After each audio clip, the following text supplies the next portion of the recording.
하나님의 말씀 마가복음 4장 1절에서 9절까지의 말씀입니다. 신약성경 마가복음 4장 1절에서 9절의 말씀을 교독하겠습니다. 마가복음 4장 1절에서 9절입니다. 예수께서 다시 바닷가에서 가르치시니 큰 무리가 모여들거늘 예수께서 바다에 떠있는 배에 올라 앉으시고 온 무리는 바닷가 육지에 있더라.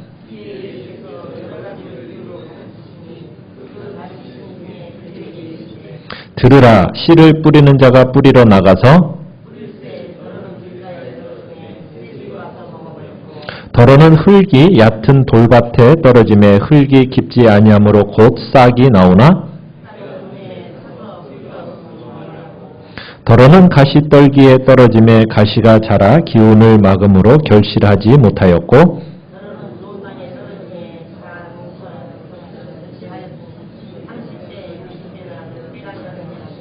같이 읽습니다. 또 이르시되 들을 귀 있는 자는 들으라 하시니라. 아멘. 이 시간 정순평 전사님 나오셔서 좋은 땅이라는 제목으로 말씀을 전해 주시겠습니다.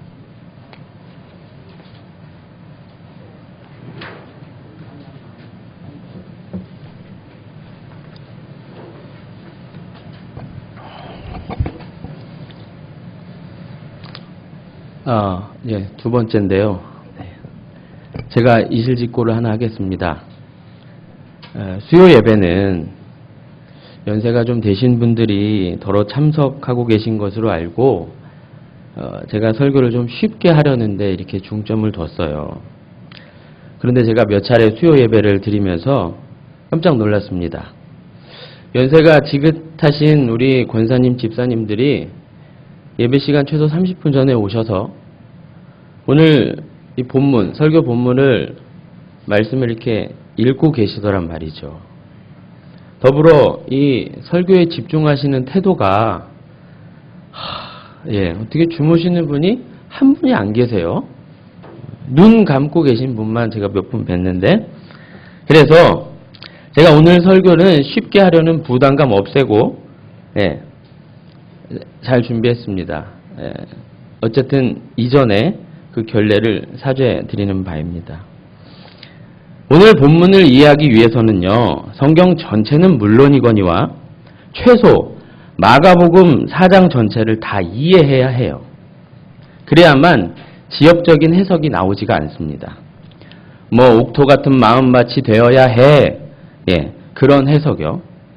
여하간 마가복음 4장을 딱 펼쳐 놓으시고 설교를 들으십시오. 많이들 보셨을 텐데요. 이 마가복음 4장에서 가장 중요하다고 생각되는 곳이 어디라고 보세요? 제가 공부한 바로는 바로 4장 10절부터 13절입니다. 그 인클루지오라고 해서 수미 쌍관법이라는 글 쓰는 기법이 있습니다. 일명 샌드위치 기법이라고 하는데요. 샌드위치가 어떠냐면 윗빵이 있고 아랫빵이 있어요. 그리고 그 안에다 내용물을 넣잖아요. 속을 넣는단 말이죠.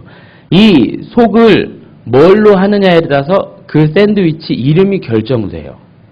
따라서 샌드위치는 빵이 중요한가요? 빵 안에 있는 속이 중요한가요? 속이 중요한 겁니다. 바로 그와 같은 그 샌드위치 같은 모습이 오늘 마가복음 4장에 있어요. 씨 비유와 오늘 읽은 그 씨 비유와 예수님이 이 씨 비유가 어떤 건지 이렇게 해석해 주시잖아요. 그 사이에 10절과 13절이 있습니다. 1절부터 9절까지가 윗빵이고 14절부터 20절까지가 아랫빵인 거예요. 그리고 이제 샌드위치 속이라 할 수 있는 10절부터 13절이 들어가 있는 거죠. 이것이 4장을 푸는 열쇠입니다. 읽어보겠습니다. 예수께서 홀로 계실 때에 함께한 사람들이 12제자와 더불어 그 비유들에 대하여 물으니 이르시되 하나님 나라의 비밀을 너희에게는 주었으나 외인에게는 모든 것을 비유로 하나니 이는 그들로 보기는 보아도 알지 못하며 듣기는 들어도 깨닫지 못하게 하여 돌이켜 죄사함을 얻지 못하게 하려 함이라 하시고 또 이르시되 너희가 이 비유를 알지 못할진대 어떻게 모든 비유를 알겠느냐. 주목해야 할 것들이 보이시죠? 하나님 나라, 죄 사함, 그리고 하나 더요. 이 비유를 알지 못할진데 어떻게 모든 비유를 알겠느냐? 공간 복음 내에 공이 이 씨 뿌리는 자의 비유가 다 들었는데 제가 유독 마가복음을 선택한 이유는 바로 이 13절 때문이에요. 이 비유를 알아야 다른 비유도 안다는 것이죠. 그만큼 이 비유가 중요한 거예요. 자, 예수님께서 이 씨 뿌리는 자의 비유를 친절히 설명해 주세요. 땅의 비유가 아니에요. 씨 뿌리는 자의 비유예요. 14절부터 이 설명이 나오는데요.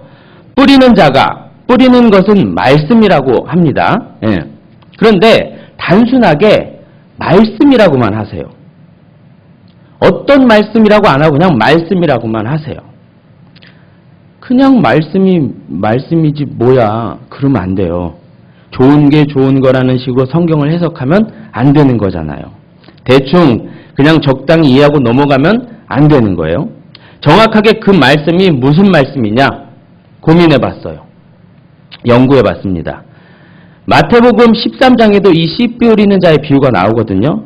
마태복음 13장 19절에 그 말씀이 어떤 말씀인지에 대해서 언급되어 있는데 그 말씀은 천국 말씀이다 그래요. 즉 하나님 나라에 대한 말씀이다 그럽니다. 그리고 중요하다고 아까 말씀드렸던 중요하다는 그 속, 샌드위치의 속, 그 안에 들어있는 4장 11절이요. 거기도 보시면 하나님 나라의 비밀이라고 하면서 확실하게 확인 도장을 찍어줘요. 그러니까 그런 말씀, 즉 하나님 나라의 비밀, 천국 말씀을 이제 뿌리는데 길가에도 뿌리고 돌밭에도 뿌리고 그리고 가시떨기에도 뿌렸답니다. 길가에 뿌렸다는 것은 사탄이 얼른 와서 가져가 버린 사람을 말하는 것이고 돌밭에 뿌렸다는 것은 말씀을 받을 때는 기쁘게 받으나 환난이나 박해가 올 때에 넘어지는 사람을 말한다고 해요.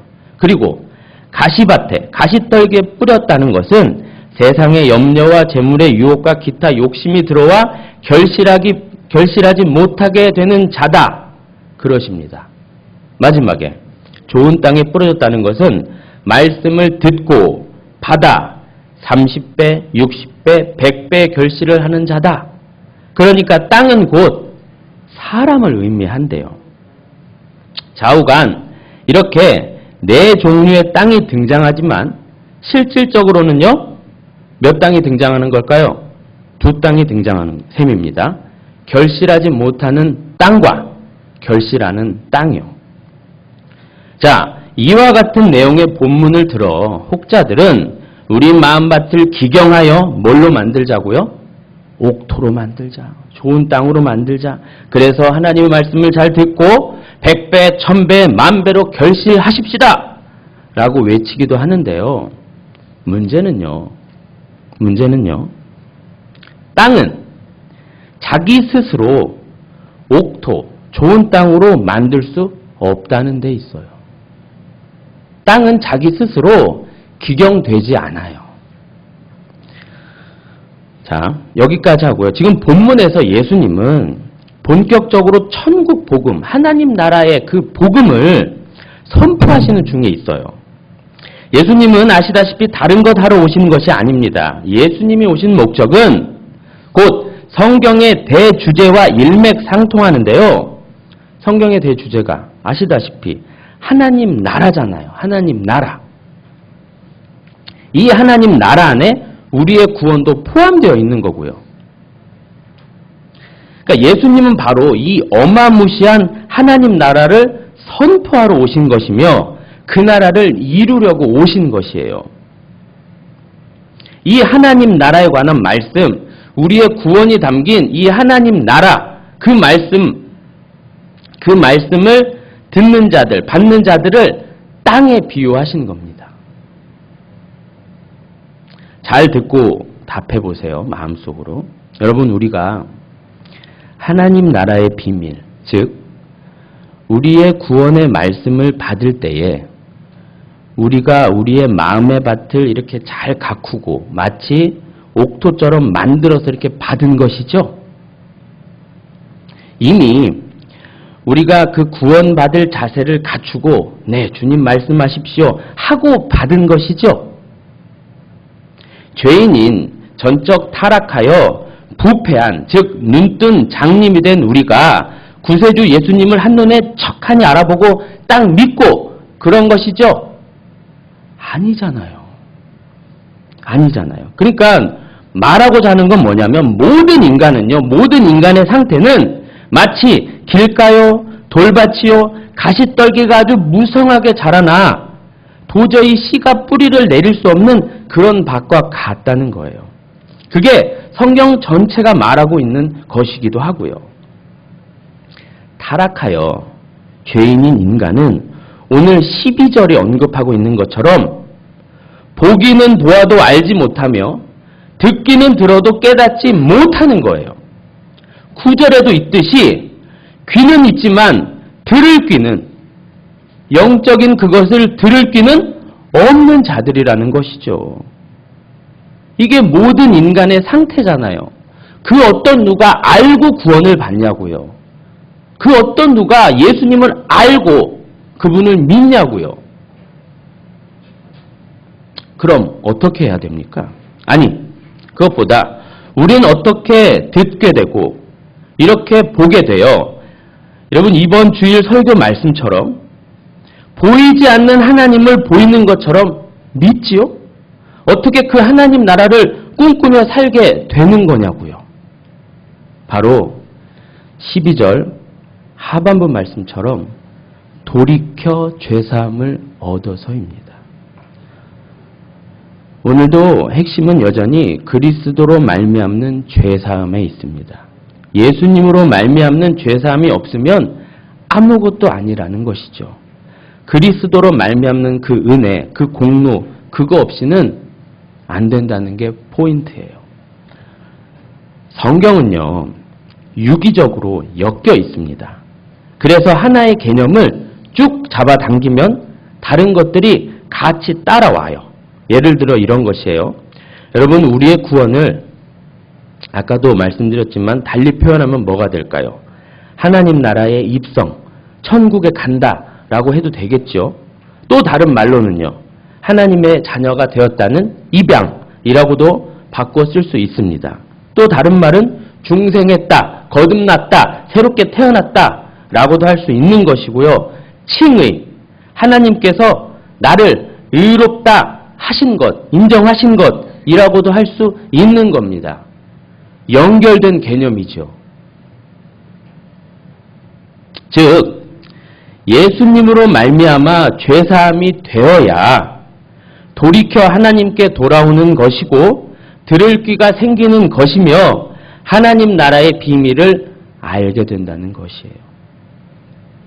바로 옥토, 좋은 땅과 같은 자가 된다는 것입니다. 그분으로 말미암아. 모든 땅은 스스로 갈아엎어져서 좋은 땅이 될 수가 없습니다. 말씀드렸다시피 땅은 혼자서는 아무것도 할 수가 없어요. 그런데 그런 땅에 뭐가 찾아오냐면 씨가 찾아와요. 그래서 그 씨가 그 땅을 좋은 땅으로, 의미 있는 땅으로, 가치가 있는 땅으로 만들어버리는 거예요. 땅은, 즉 모든 인간은 그냥 다 길가 같고 돌밭 같고 가시덤불이 무성한 그런 땅과 같을 뿐입니다. 아무 값어치도 없고 불모지던 땅에서 형편없는 땅 같지도 않는 그냥 버려진 그런 땅일 뿐이에요. 모든 사람이 다 그와 같아요. 그런데 그런 땅 중에, 그런 사람 중에 어떤 땅에서만 그 씨가 자라고 잎이 생기며 줄기가 나와요. 그리고 꽃이 피고 열매를 맺게 됩니다. 한 알의 밀이 땅에 떨어져 죽지 아니하면 한 알 그대로 있고 죽으면 많은 열매를 맺느니라.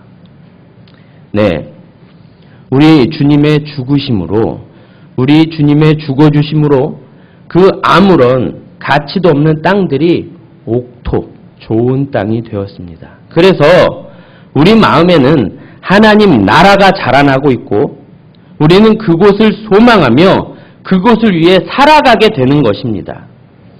모르는 자들에게는 참으로 우습고 멍청하게 보일 거예요. 그러나 우리는 압니다. 그것이 얼마나 크고 얼마나 귀한지 압니다. 그 예수님의 희생으로 말미암아 가게 되는 그 하나님의 나라, 그것보다 귀한 것은, 그것보다 값진 것은 없습니다. 다 버려도, 다 잃어도 괜찮아요. 괜찮습니다. 그러나 그 하나님 나라, 우리 안에 뚫고 들어온 하나님 나라는 빼앗길 수도 없고 누구도 빼앗을 수 없습니다. 제가 이 설교를 준비하면서 참 많이 울었습니다. 그리고 결단한 게 있어 사족을 조금 붙일게요. 참 송구한 말씀인데 결례를 무릅쓰고 말씀드립니다. 제가 이 교회 오기 전에 대우를 참 잘 받았어요. 다른 교단에 속한 교회였는데 대우가 좋았습니다. 계속 있을수록 대우가 더 좋아요. 예. 그리고 집과의 거리가 10분도 안 걸려요. 아무리 이렇게 늦어도 달려가면 되니까요. 여하간 그런 좋은 환경에 있다가 이제 그걸 끊고 우리 한누리교회, 우리 한누리교회예요. 예, 우리 한누리교회 오면서 저나 제 아내는 내심 좀 마음이 어려웠어요. 예, 생각하시는 그것처럼 좀 어려웠어요. 그런데 제가 약 2주 교회 다니면서 저 요새 차 안에서 펑펑 울면서 옵니다. 너무나 기쁘고 좋아서 이렇게 펑펑 울면서 와요. 찬양하면서. 여러분 교단 밖에 나가보시면 아시겠지만 참 실망스러운 게 한두 가지가 아니에요. 무엇보다 말씀 속에서 제대로 은혜를 누리며 살기란 정말 쉽지 않아요. 또 저같이 전도사가요. 공부하는 전도사가 담임 목사님의 설교에서 은혜를 받는다는 거 모르시죠? 정말 어려워요. 그런데 이 교회에 와서 그걸 누리고 있습니다. 목사님이 한 번도 빠뜨리시지 않고 하시는 말씀이 뭔지 아세요?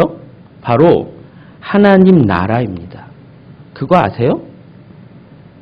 그 하나님 나라를 이 땅에서 누리며 소망하게 하게끔 하는 그 말씀. 제 아내도 마찬가지입니다. 제 아내가요, 눈물이 없는 사람이에요. 이 사람이 웬만해서 울지를 않아요. 예. 그런데 이 교회 처음 왔어도 우는 일이 있겠어요? 네, 없었습니다. 그런데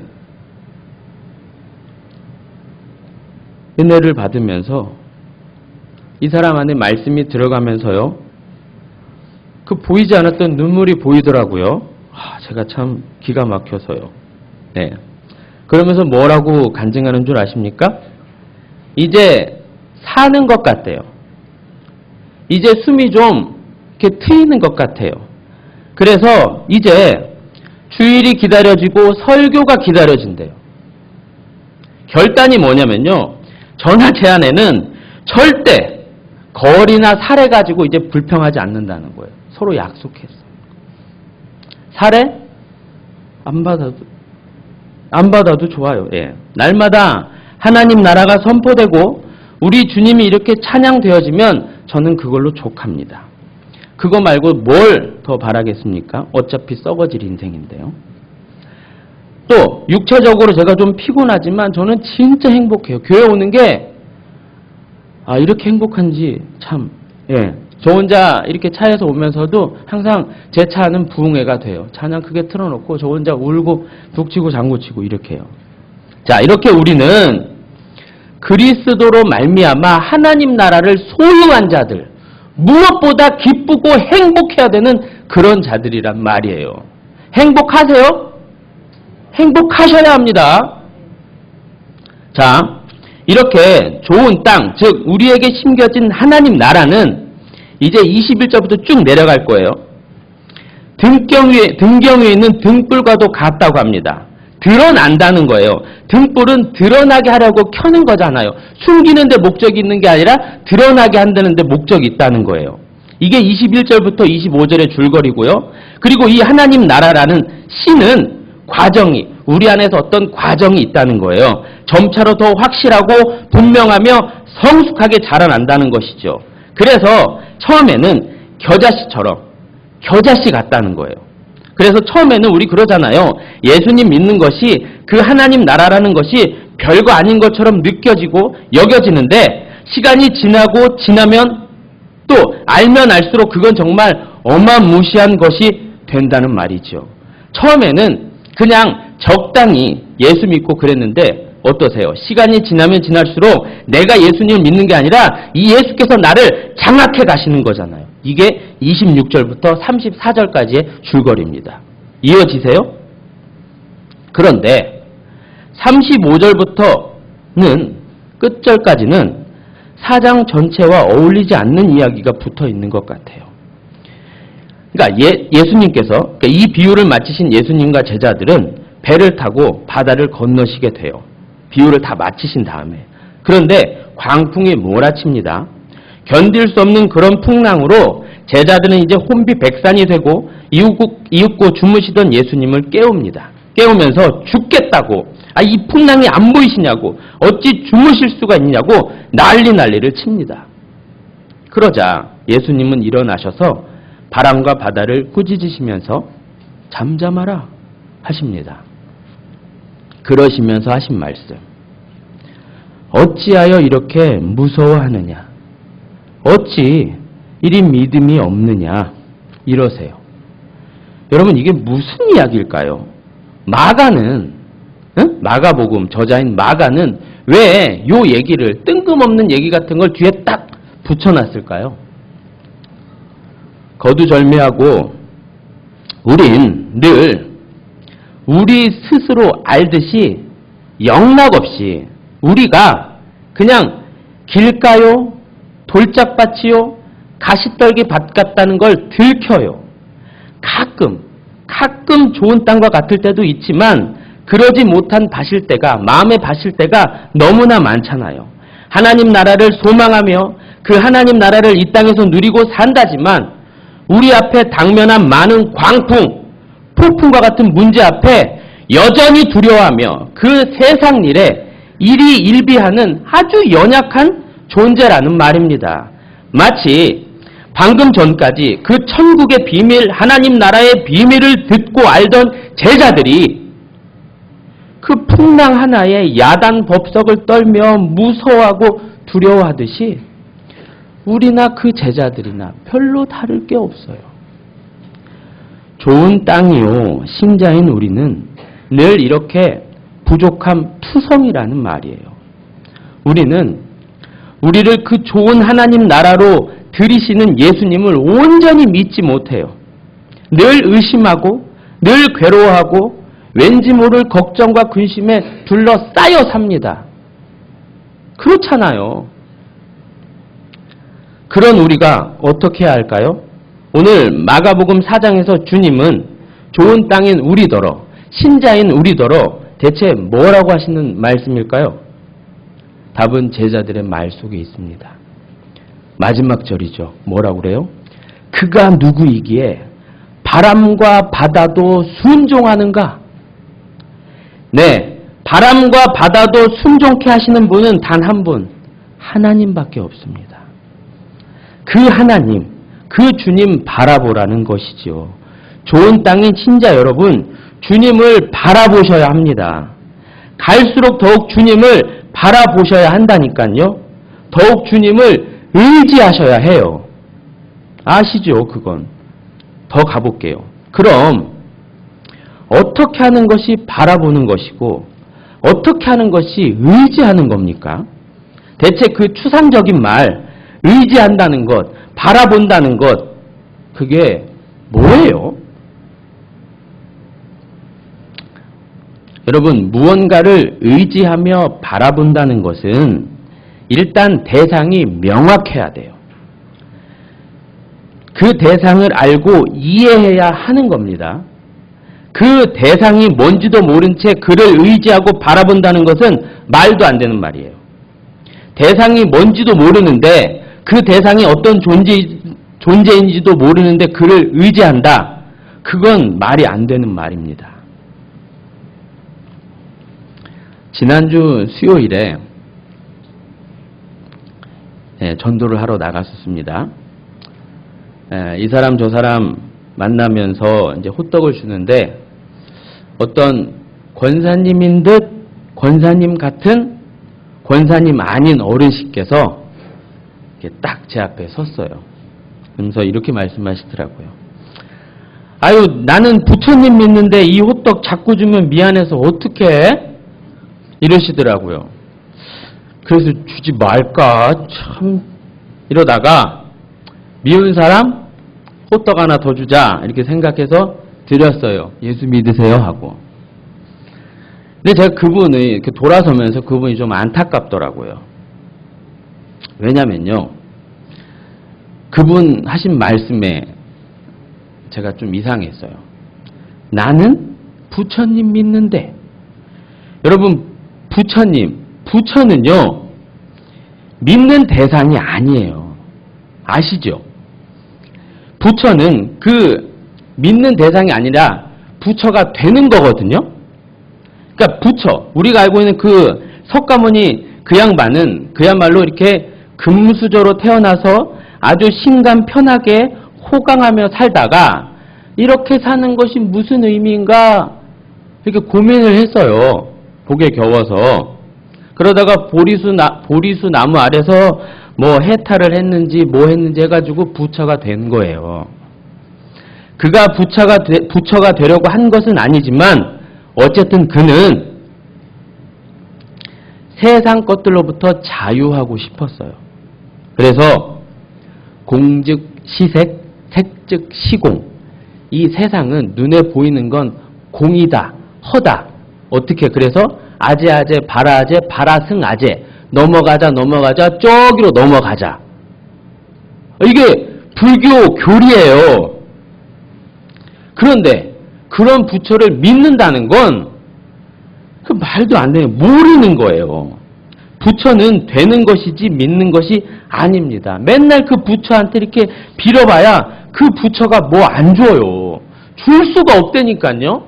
지금까지 한 28명의 부처가 났대요. 그 어디 있는지는 모르겠는데 그렇게 되는 거지 그 부처한테 달라고.